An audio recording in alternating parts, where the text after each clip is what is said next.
ассалаумағалейкум, қалайсыздар?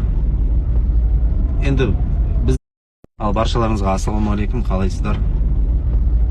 Енді біздің финишная черта осындай болды деп ойлаймын енді.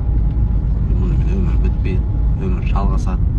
Қиын болады енді в любом случае, мен ол нәрсені исключать етпеймін. Ой, мен деген мықтымын, мен өтіп кете саламын деп айтпаймын. По-любому іште бір нәрсе болады. Ол адамға да сыйластығым өзгермейді, сол қалып қалады. Бар жақсылық тілеймін.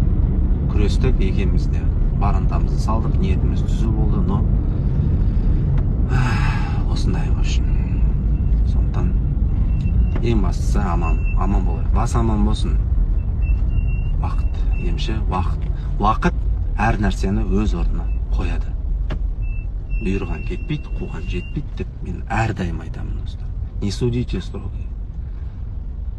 Любой адам бастан, кез келген адам бастан өтеді деп ойлаймын ондай нәрсе. Аман болыңыздар. Ал баршалар